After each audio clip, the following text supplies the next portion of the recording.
video, because in another video I showed you how to do this eye stabby thing, and now I'm going to show you how to take that and make it all fun and shoot a little video with it if you want. And then you can adapt these techniques to other gags that you want to do. It's all essentially the same once you start learning the basics of how to shoot things, but I'm going to show you how I do it, and we're going to have some fun, so join me.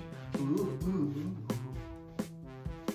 A lot of people don't know this, but a great effect can be ruined if it's edited wrong. And man, this has happened to me so many times in my career where I've put together this awesome effect and then I go to the premiere and the editor just does not know how to edit effects and it completely like, wah wah, killed it. So if you're gonna do fun little gags, you gotta know how to cut them together because there are many things that you didn't even realize. I'm gonna throw hands at you. Wah! I don't know why I'm doing that. That's a little aggressive. So, with every great effect, you have to film a build-up, okay? So, you have to set the scene for your effect, raise some tension, and, you know, you can play around with it. This is one of many ways, but, hey, you want something kind of like this. I'm gonna give you the pencil stabbing. No. No, don't. No. I'm No. gonna give you the pencil stabbing. No.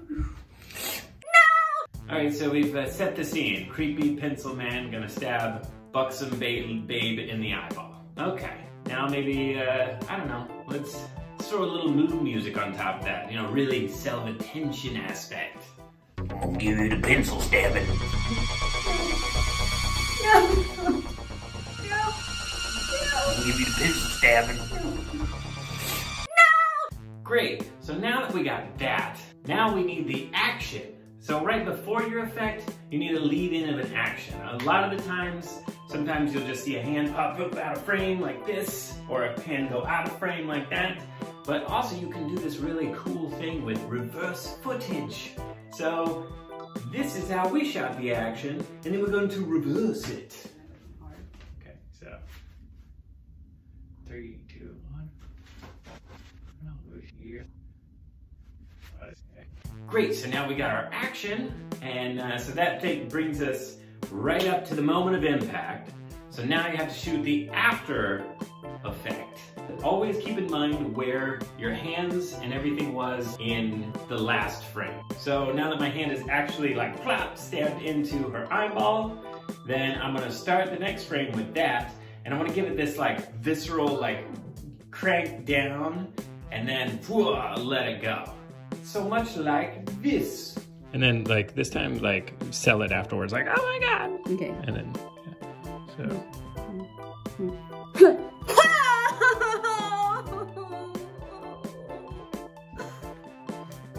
All right, so now we got that and it's fun, but guess what it's missing? Because it doesn't really have any impact. You got to sell it with the sound effects. Sound effects are key. You don't even realize it. Start paying attention to the sound effects in films and you'll be like, holy shit, I just burped.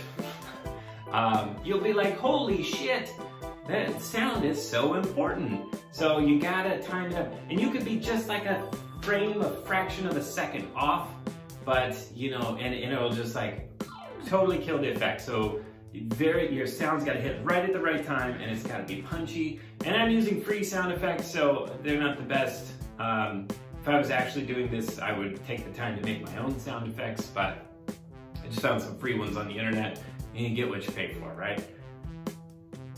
Meaning I didn't pay for it. Also, you've shot your action and you've shot your aftermath, and it doesn't feel visceral enough, then play around with the speed. You can actually speed up little elements of it. But you gotta be very careful because you never want it to look like you sped up the footage. Because then they're like, oh yeah, they sped up the footage. So it's gotta be real subtle, real subtle. And then yeah, there's a fine line between too fast and not fast enough.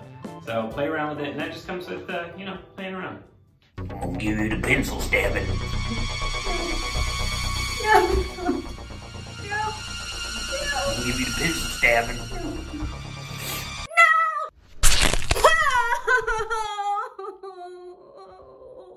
So yeah, hope you guys enjoyed this how-to. Please join our Patreon for way more of this content and crazy photo shoots and sexy photo shoots of both me and Randy and maybe some of our friends. Who knows? We're getting nuts. And then we're gonna start picking winners to do monthly giveaways, and then Randy's gonna do like bone divinations, like via Skype and stuff. You get so much with our Patreon. So much, okay? Just so much, man. Patreon.com/Ransig, okay? Guess that's my new thing, I don't know. I'm out of here.